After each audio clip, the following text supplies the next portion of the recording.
백신 접종이 어느 정도 완료되어서 이제 위드 코로나 체제로 전환을 준비하고 있습니다.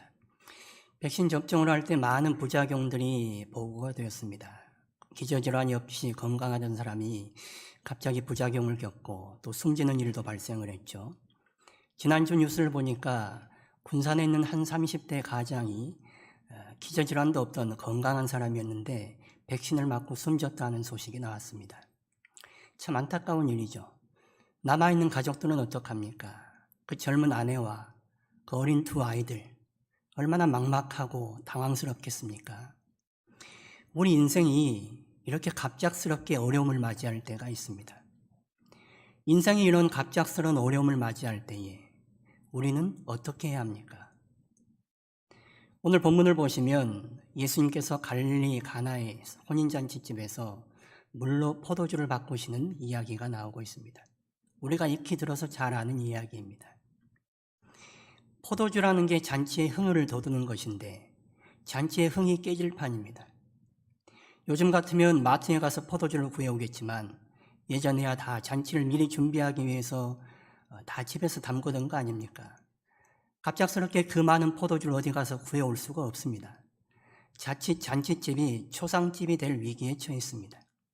그때 예수님께서 등장하셔서 물로 포도주를 바꾸어내십니다. 돌발 상황 가운데 주님께서 기적을 일으키시는 것이죠. 그리고 계속해서 잔치의 흥을 이어가게 만드십니다.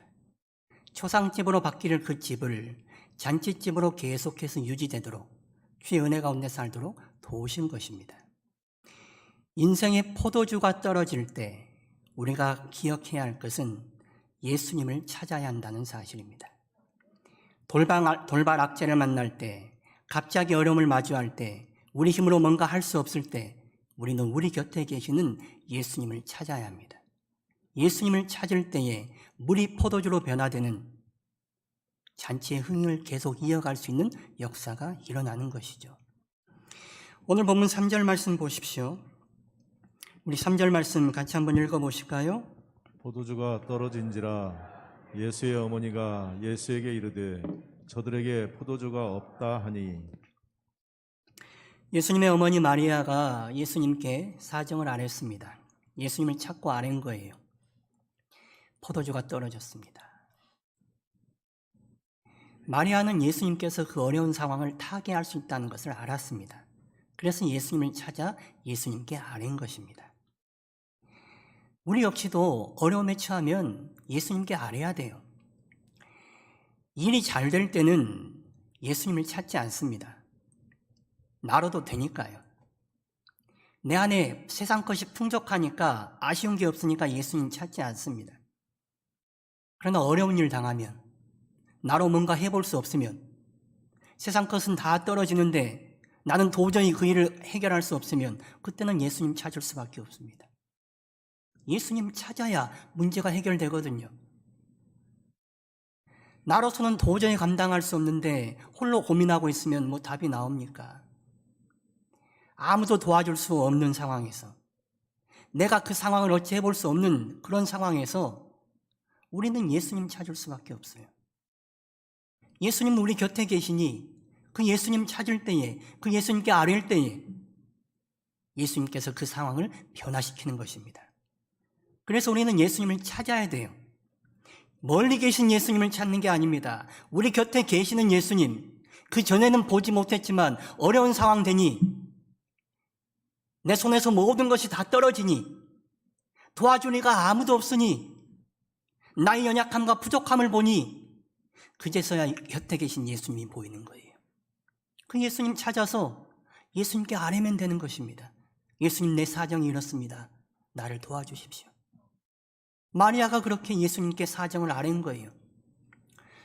아마도 이 잔치집이 마리아의 친척집이 아니었나 싶습니다. 그래서 마리아가 그 상황 가운데 개입을 했고 종들에게 이러이러하게 하라고 지시를 할 수가 있었던 거죠. 마리아는 예수님께 사정을 아뢰었어요. 그런데 마리아의 이 요청에 예수님의 답이 좀 의외입니다. 4절 말씀 보십시오. 여자여, 나와 무슨 상관이 있나이까?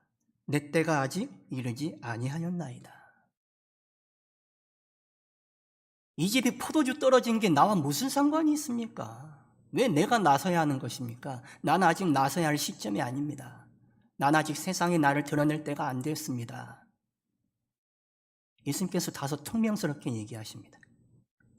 그런데 마리아는 그럼에도 불구하고 예수님이 일하실 것을 믿었어요. 그래서 오전에 보시면 그 집 종들에게 예수님이 뭐라고 말씀하시든지 간에 그대로 하라라고 지시를 해놓습니다. 예수님이 말씀은 저렇게 하시지만 도와주실 것을 마리아는 신뢰했어요. 그러니 종들에게 그런 지시를 한 것입니다. 우리가 어려운 상황에 예수님을 찾습니다. 그런데 예수님이 곧바로 응답하지 않으실 때가 있습니다. 예수님이 감감무소식일 때가 있습니다. 예수님 도대체 어디 계십니까? 내 곁에 계시다고 하면서 도대체 어디 계시는 것입니까? 왜 나를 안 도와주시는 것입니까? 답답하고 원망스러울 때가 있습니다. 그러할 때에도 우리가 기억해야 할 것은 뭐냐? 우리 사정을 예수님께 아뢰면 예수님께서 기어이 우리 가운데 오셔서 역사하신다는 거예요. 마리아는 그것을 믿었어요. 그것을 믿고 예수님이 일하실 것을 신뢰하고 여전히 예수님을 찾는 사람, 여전히 예수님께 아뢰는 사람, 그런 사람에게 예수님께서 오셔서 일하시는 것입니다. 우리 인생의 포도주가 떨어질 때 우리가 기억해야 할 것은 예수님을 찾고 예수님께 아뢰는 거예요. 예수님이 빨리 응답하지 않아 보여도 예수님을 여전히 신뢰하며 예수님께 맡기면 예수님이 일하신다는 것을 기억하셔야 됩니다. 인생의 포도주가 떨어질 때 우리가 예수님을 찾아 예수님께 아뢰는 것과 동시에 또 하나 우리가 해야 할 일이 있습니다. 예수님께서 처음엔 움직이시지 않으실 것 같더니 마리아의 믿음대로 예수님께서 움직이셨습니다. 그리고 그 집 종들에게 지시를 하십니다. 오늘 본문 7절과 8절 말씀 보십시오. 우리 말씀도 같이 읽어보실까요? 예수께서 그들에게 이르시되 항아리에 물을 채우라 하신즉 아기까지 채우니 이제는 떠서 연회장에게 갖다 주라 하심에 갖다 주었더니 항아리에 물을 채워라. 그리고 그것을 떠다가 갖다 주어라. 그 집 종들에게 예수님께서 이렇게 말씀하셨습니다. 이 얼마나 황당한 말씀입니까? 포도주가 떨어진 판에 포도주를 항아리에다 채우라는 것이 아니라 포도주 비스무리한 술을 채우라는 것도 아니고 맹물을 갖다 채우라는 거예요. 포도주가 떨어져서 그렇지 않아도 당황스럽고 정신없는 판에 물 항아리에 갖다 채워라. 더 놀라운 것은 그것을 떠다가 갖다 주어라. 여러분 같으면 이런 명령에 순종하시겠습니까? 예수님께서 이렇게 황당한 명령을 하시는데 여러분 같으면 어떻게 반응하시겠어요? 우리 같으면 따르기 힘들지 않겠습니까? 그런데 그 집 하인들은 예수님의 그 명령에 순종했습니다. 예수님이 시키신 대로 했어요. 그랬더니 물이 포도주로 변화되는 역사가 일어난 것입니다. 순종할 때에 예수님의 일하심이 나타나는 거예요. 믿음은 순종을 수반합니다. 믿기 때문에 순종하는 거예요. 내가 이해되고 받아들여져서 순종하는 거 아닙니다. 예수님을 믿고 신뢰하기 때문에 그분의 말씀이라면 그저 순종하는 거예요. 예수님이 하나님이시니, 예수님이 하실 수 있으니 그분 말씀이 내 머리로는 이해되지 않지만 그저 따르는 거예요. 그걸 순종이라고 말합니다. 그래서 예수님께서는 믿는 자가 순종하기를 원하세요. 믿음이 있다면 순종할 것이기 때문에 그래요. 믿음이 있는 자만이 순종할 수 있어서 그래요. 그렇게 믿음 가지고 순종할 때에 주님의 역사가 일어나는 것입니다. 열왕기하 5장을 보시면 아람의 군대 장관 나아만의 이야기가 나와요. 나아만은 아람의 최고 군대 총사령관이었습니다. 그런데 나병 환자였어요. 그 집에 이스라엘에서 아마 잡혀온 이스라엘의 출신 계집종이 하나 있었습니다. 그 종이 하는 말이 우리 주인이 엘리사 선지자 앞에 있었더라면 저 병이 나았을 텐데 그렇게 말하는 거예요. 그래서 나아만이 이스라엘의 엘리사를 찾아갑니다. 그런데 엘리사가 나아만을 나와서 영접하는 것이 아니라 사자를 보내서 이렇게 명령을 합니다. 요단강에 가서 7번 몸을 씻어라. 나만이 이 얘기를 듣고 화가 났습니다.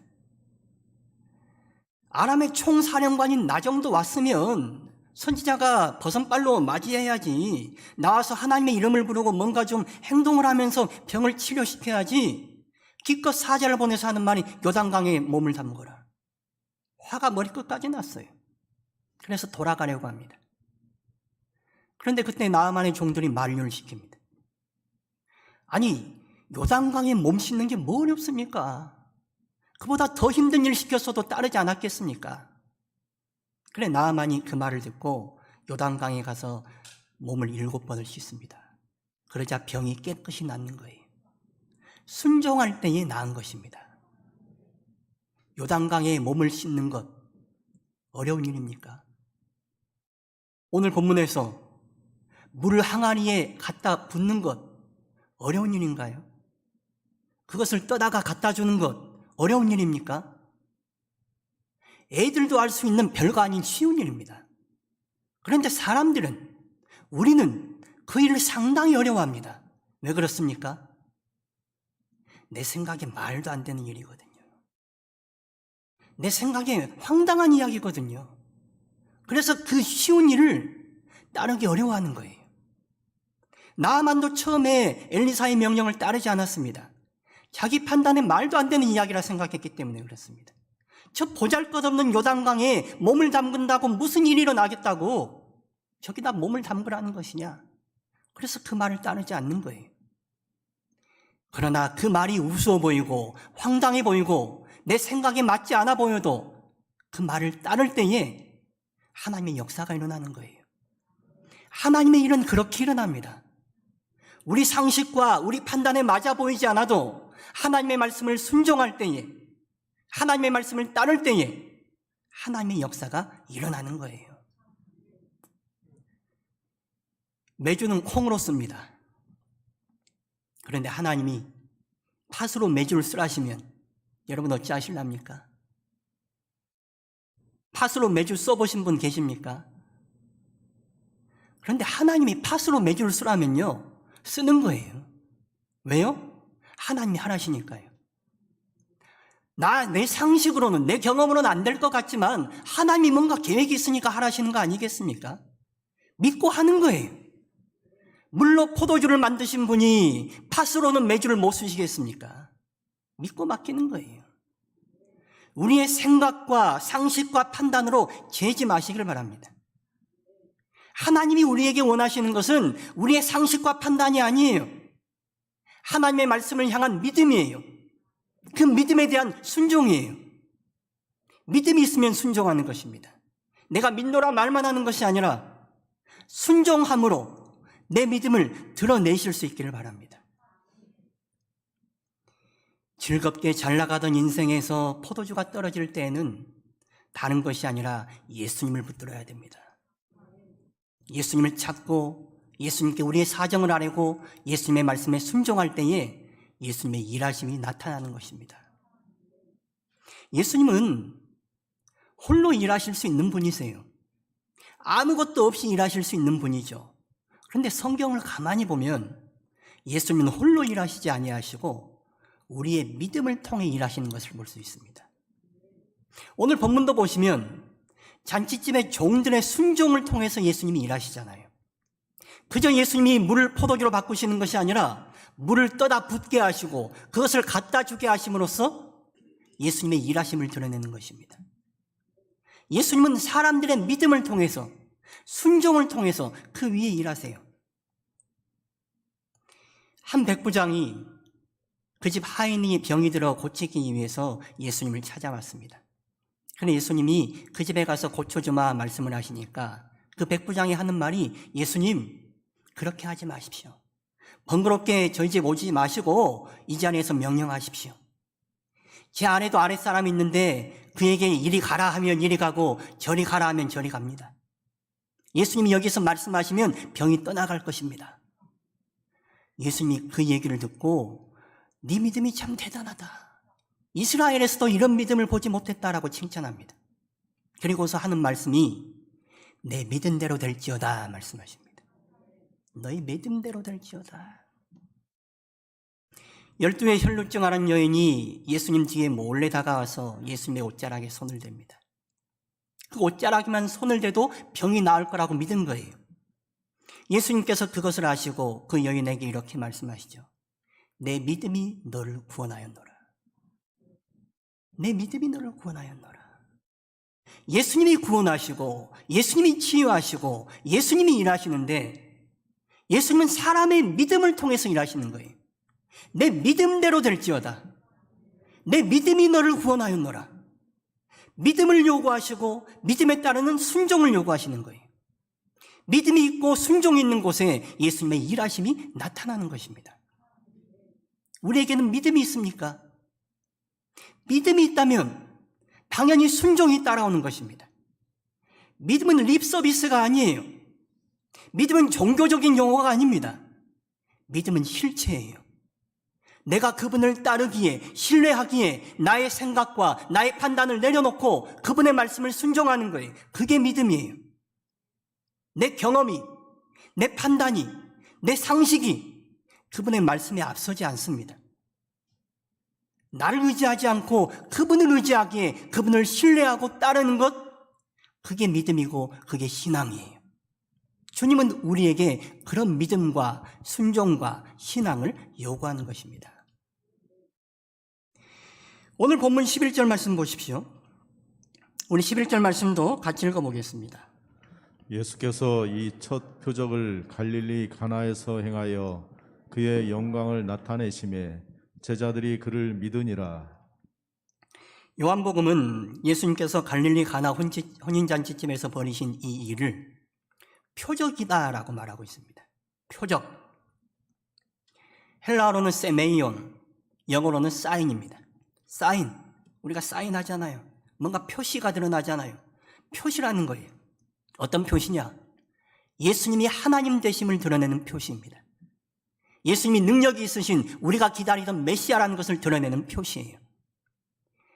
예수님이 행하시는 이 일을 보고 예수님이 누구신지 사람들은 알아봤어야 돼요.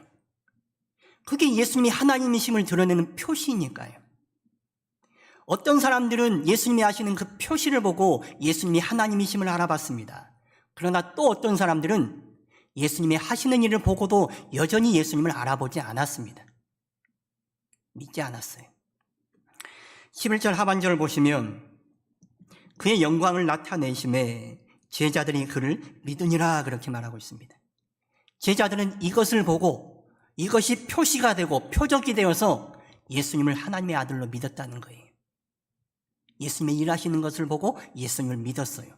그러나 반면에 예수님을 믿지 않는 사람들이 여전히 있었습니다. 12절 말씀 보십시오. 12절 말씀도 같이 읽어보겠습니다. 그의 어머니와 형제들과 제자들과 함께 가버나움으로 내려가셨으나 거기에 여러 날 계시지는 아니하시니라. 갈릴리 가나 혼인잔치집의 이야기에 더불어서 사도 요한은 거기에 이야기를 하나 더 붙여놓습니다. 예수님께서 가버나움으로 내려가셨는데 거기에는 오래 계시지 않았더라. 이 말을 구태여 여기다가 붙여놨습니다. 왜 가버나움에는 오래 계시지 않았을까요? 가버나움 사람들은 예수님이 행하시는 표적을 보고도 예수님의 권능을 보고도 예수님을 믿고 따르지 않아서 그렇습니다. 마태복음 11장 20절에 보시면 이렇게 말씀하고 있어요. 예수께서 권능을 가장 많이 행하신 고을들이 회개하지 아니하므로 그때에 책망하시되, 그러면서 23절에 이렇게 말씀하십니다. 가버나움아, 내가 하늘에까지 높아지겠느냐? 음부에까지 낮아지리라. 내가 행한 모든 권능을 소돔에서 행하였더라면 그 성이 오늘까지 있었으리라. 가버나움에서 많은 권능을 행했음에도 사람들이 믿지 않았습니다. 예수님이 누구신지 충분히 알아볼 만큼 하나님께서 영광을 드러내셨는데도 믿지 않은 거예요. 그러니 예수님이 거기에는 오래 머무시지 않은 것입니다. 예수님의 영광을 보고 예수님을 믿고 예수님을 따를 때에 예수님은 거기에 머무실 수가 있습니다. 우리가 예수님의 일하심을 보고 예수님을 믿고 예수님을 순종하고 따를 때에 예수님은 우리 가운데 머무실 수 있어요. 예수님께서 우리 안에, 우리 교회 안에 머무실 수 있도록 우리가 예수님을 믿고 따르고 순종할 수 있기를 바랍니다. 예수님께서 우리의 삶과 우리의 신앙에 많은 일들을 일으켜 주실 수 있기를 축원합니다. 우리가 주님의 영광을 많이 경험할 수 있기를 축원해요. 예수님의 일하심을 경험하고 예수님께 더 가까이 가면 우리가 보는 그 표적들보다 더 큰 일을 보게 될 것입니다. 우리가 마트에 가면 시식 코너가 있지 않습니까? 어떤 사람들은 거기서 배를 아주 채워버리기도 합니다만은 그러면 아줌마한테 상당히 결례가 되는 거죠. 마트의 시식 코너는 거기서 맛을 보고 맛이 괜찮다 싶으면 사가지고 집에 가서 실컷 먹는 거예요. 표적이란 게 그런 것입니다. 예수님이 누구신지 표적을 통해 알아보게 되었으면 이제 예수님 붙들고 사는 거예요. 예수님 따르고 사는 거예요. 그렇게 예수님 따르고 살면 마지막 때에 표적보다 더 큰 일, 주님의 온전한 구원과 부활에 우리가 참여하게 되는 것입니다.